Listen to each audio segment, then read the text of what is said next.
ठोकरें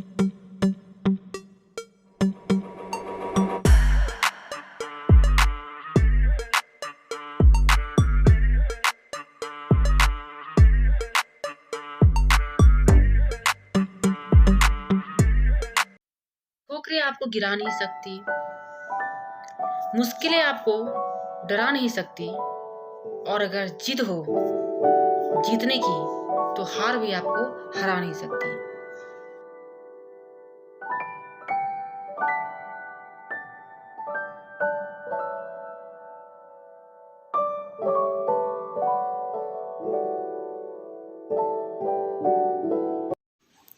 so hello everyone, how are you all? I hope you all are doing good. I am also good. तो अभी दोपहर का time हो रहा है और मैं पढ़ने के लिए बैठी हूँ। पढ़ने का कोई ऐसा ये नहीं था कि मैं पढ़ पाऊँगी, बट सिचुएशन को देखते हुए मैं पढ़ रही हूँ, क्योंकि आपको पता ही है कि बेबी का थोड़ा तबीयत ठीक नहीं है। कल के ब्लॉग में बता चुकी थी। तो ऐसा लग रहा था कि आज मैं नहीं पढ़ पाऊँगी। कल की तो पढ़ाई मेरी अच्छी हुई, लेकिन आज थोड़ा सा हो रहा था कि नहीं पढ़ पाऊँगी। बट फिर भी जितना टाइम मिल रहा है उसको मैं यूज़ करने की कोशिश कर रही हूँ। और हाँ, अगर चैनल पे पहली बार आए हैं तो चैनल को सब्सक्राइब करना बिल्कुल ही मत भूलिएगा, और लाइक कीजिएगा, शेयर कीजिएगा, कमेंट भी कीजिएगा। अगर ये ब्लॉग आपके लिए इन्फॉर्मेटिव होता है, आपके लिए मोटिवेटेड होता है तो ही, ठीक है। तो और मेरे पास कल एक कमेंट आया था कि टाइमर लगा के पढ़िए। तो ये जो कमेंट है कोई बहुत अच्छा कमेंट है कि टाइमर लगा के पढ़ने से हम लोग को पता चलता है कि हम लोग कितने आवर्स के लिए पढ़ रहे हैं। लेकिन ये जो केस है ये मेरे साथ फॉलो नहीं हो सकता है, क्योंकि देखिए आप देख सकते हैं कि अभी बेबी के हाथ में मोबाइल है तो थोड़ा सा वो इंगेज है। तो मैं पढ़ रही हूँ, एक फ़ोन से मैं शूट कर रही हूँ और एक फ़ोन उसके पास है जिसमें सिम नहीं है, केवल इसी तरह से डाउनलोड किया हुआ है, तो वो उसको देखती है बार बार। मोबाइल का उसको उतना हैबिट नहीं है, बट फिर भी कोशिश करती हूँ इंगेज करने की, ताकि थोड़ा सा मुझे टाइम मिल सके और मैं अपनी पढ़ाई कर सकूँ। तो अगर मैं टाइमर लगाऊंगी तो वो फॉलो नहीं हो पाएगा, बीच में ब्रेक हो जाएगा। तो मैं उन सब चीज़ों में फंसने से अच्छा है कि मैं अपनी पढ़ाई पे फोकस करूँ। मायने ये नहीं रखता है कि आप कितना घंटे पढ़ते हैं, मायने ये रखता है कि उन घंटों में आप कितने अच्छे से पढ़ते हैं, ठीक है। और ये एक मिथ है कि जो ज़्यादा घंटे पढ़ेगा, 8 घंटे पढ़ेगा, 10 घंटे पढ़ेगा, वही गवर्नमेंट एग्ज़ाम क्रैक कर सकता है या किसी भी फील्ड में क्रैक कर सकता है। नहीं, अगर आप 2 घंटे भी पढ़ते हैं और शिद्दत के साथ पढ़ते हैं, और उस पढ़ाई के करने के बाद आपके अंदर एक कॉन्फिडेंस आता है कि आप जो भी पढ़े हैं आपको वो समझ में आया है, तो वही आपके लिए पढ़ाई गोल्डन होता है। तो मैं इस चीज़ पे बिलीव करती हूँ। मैं कभी भी ना मैं टाइम टेबल बना के पढ़ती हूँ, ना कभी मैं घंटे डिसाइड करती हूँ कि मैं इतने घंटे पढ़ने वाली हूँ, क्योंकि वो फिर फॉलो नहीं होने से क्या होता है कि आपके मन में डिमोटिवेशन आता है कि आप नहीं कर पाएँ इस चीज़ को।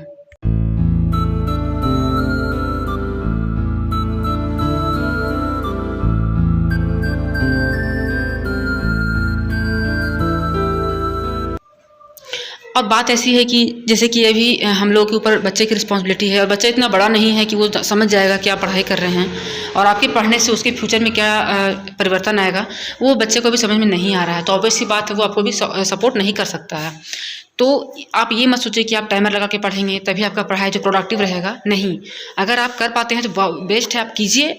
सबका अपना अपना तरीका होता है पढ़ने का, और अगर आप नहीं कर पाते हैं तो आप इस बात को में मत अपने आप को उलझाइए कि आप कितना ही पढ़ पा रहे हैं, ज़्यादा घंटे आप बहुत कम पढ़ रहे हैं। नहीं, आप जितना पढ़ रहे हैं आपको उतना ही पढ़ाई में आपको अपने आप पे बिलीव करना है कि आप जो भी कर रहे हैं, जितना भी पढ़ रहे हैं, बहुत पढ़ रहे हैं।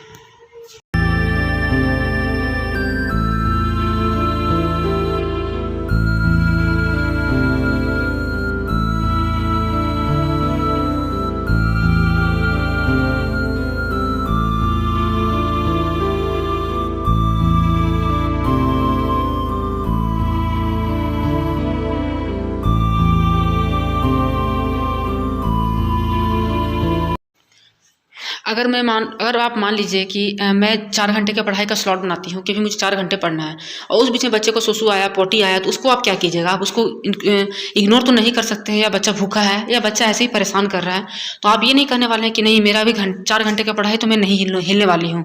हाँ, आप अपना जो रिक्वायरमेंट है उसको आप दबा सकते हैं, आप उसको कंट्रोल कर सकते हैं। जैसे अगर आपको प्यास लग रहा है तो हो सकता है आप थोड़ी देर के बाद पानी पिएंगे, या खाना थोड़ी देर के बाद खाएंगे, या कुछ ऐसी रिक्वायरमेंट है जो आप बाद में करेंगे, लेकिन जो बच्चा का है वो एट ए टाइम होना चाहिए। तो आप उस चीज़ को आप ब्रेक नहीं कर सकते हैं।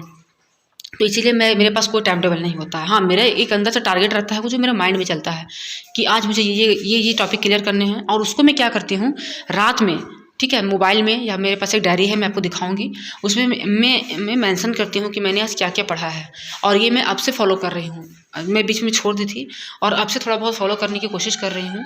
और पहले मैं किया करती थी, अगर कभी इन केस अगर मेरे पास कॉपी डायरी अगर मिल जाती है तो मैं आपको दिखाऊंगी कि मैं पहले कैसे पढ़ती थी शादी होने के बाद, ठीक है, आफ्टर मैरिज में कैसे पढ़ाई करती थी।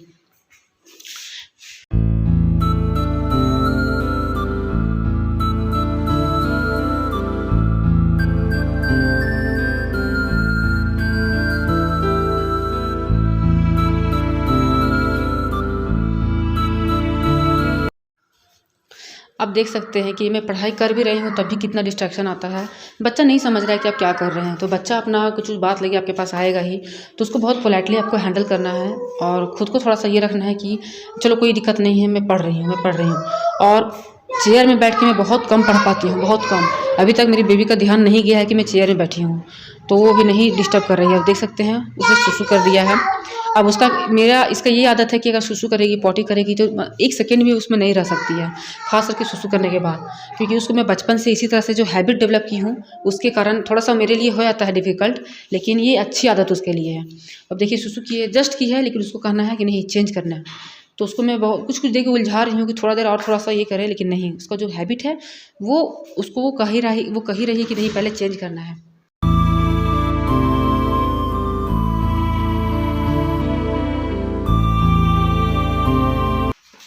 तो आप देख सकते हैं कि मैं क्या रिवीजन कर रही थी, मैं क्या पढ़ रही थी। अभी मैं हिंदी को थोड़ा सा फोकस कर रही हूँ, क्योंकि आपको जैसा पता होगा कि मेरा एग्ज़ाम बहुत नज़दीक है, तो उसमें हिंदी भी इसका सिलेबस है और जो केवीएस में सिलेबस है वही उसका भी सिलेबस है, तो सेम सिलेबस होने के कारण मैं थोड़ा सा ज़्यादा अब इस पर फोकस करना चाह रही हूँ और कर भी रही हूँ। तो ये सब टॉपिक्स हैं जो मैं लूसेंट से कवर करने की स्टार्ट कर चुकी हूँ कवर करने के लिए। और आप देख सकते हैं जो एजुकेशन एंड लीडरशिप वाला पोर्सन है उसको मैं यहाँ पे मेंशन कर चुकी हूँ टॉपिक्स को, तो इसको जैसे जैसे कवर होता जाएगा उसको मैं क्लिक करती जाऊंगी। तो इसी तरह से आप भी कॉपी वगैरह रख के आप पढ़ सकते हैं। इससे होता है कि आपका एक स्पेशल पढ़ाई चलता है, तो थोड़ा सा आपके लिए इजी हो जाता है। और ये देख सकते हैं हिंदी का भी और भी इसमें है, जो केवीएस का अपना पैटर्न है उसका ये सिलेबस है। अब मैं आपको दिखा रही हूँ जीके का और कंप्यूटर का। तो अगर आपके लिए वीडियो हेल्पफुल हो रहा है तो वीडियो को लाइक शेयर सब्सक्राइब करना बिल्कुल ही मत भूलिएगा, इससे मुझे मोटिवेशन मिलेगा। ये जीके का पोर्शन है केवीएस का, इतना आपको पढ़ना है। और ये कंप्यूटर का पोर्शन है, तो जो टिक किया हुआ है वो मैं पढ़ चुकी हूँ। ये मेरा जो जेएसएससी का है उसके में भी यही सब पोर्शन आता है, तो उसमें पढ़ चुकी हूँ। तो यही सब टॉपिक है, आप देख सकते हैं। और अवार्ड्स, बुक्स है, ऑथर्स है, स्पॉट्स है, हिस्ट्री, एनिशन, मॉडर्न मिडावल है, ज्योग्राफी है, करंट अफेयर है, पॉलिटी है, इकोनॉमिक्स है, कॉन्स्टिट्यूशन है, आर्ट एंड कल्चर है, ये सब है। अदरवाइज कंप्यूटर का है। तो आप एक काम कर सकते हैं, जैसे करंट अफेयर का पोर्शन है तो आप ज़्यादातर यूट्यूब में भी आप फॉलो कर सकते हैं, या अगर आपसे हो सके तो आप कोशिश कीजिए कि कोई एक मैगजीन ही लेके पढ़िए। मैगजीन वाला ज़्यादा बेटर रहेगा आपके लिए, क्योंकि देखिए यूट्यूब में क्या है कि थोड़ा टाइम भी कंज्यूम हो जाता है। आप उसको सुनिएगा, फिर उसको लिखिएगा, फिर उसको रिवाइज कीजिएगा। उससे अच्छा है कि जो आता है आई थिंक स्पीडी का आता है, कोई करंट अफेयर करके वार्षिकांक रहता है। कम से कम आपको 3 मंथ या 5 मंथ का होना चाहिए आपके पास, ज़्यादा अच्छा रहेगा। अब इसको सोना है, अब ये थोड़ा सा ज़्यादा इरिटेट कर रही है कि उसको सोना है। सोई या नहीं सोई वो तो मैं आपको बाद में बताऊंगी, लेकिन अभी इसका कहना है कि सोना है। जब इसको सुलाने का सोचती हूँ कि सुलाऊंगी, और मेरे माइंड में ये भी चल रहा है कि इसको सुलाने के बाद मुझे क्या पढ़ना है, कौन सा पोर्शन कंप्लीट करना है, कौन सा क्या करना है नहीं करना है। तो थोड़ा सा बच्चे को भी टाइम देना पड़ता है, क्योंकि बच्चा नहीं जान रहा है कि आप क्या करने वाले हैं नहीं करने वाले हैं, तो उसको मैं सुलाने की कोशिश कर रही हूँ। सुलाना मेरे लिए बहुत टफ हो जाता है। तो इस ब्लॉग को मैं यहीं पे एंड करूँगी, क्योंकि लाइट का भी बहुत इशू है। तो वीडियो अगर पसंद आई तो लाइक शेयर एंड सब्सक्राइब करना मत भूलिएगा, ऐसे ही और ब्लॉग्स को देखने।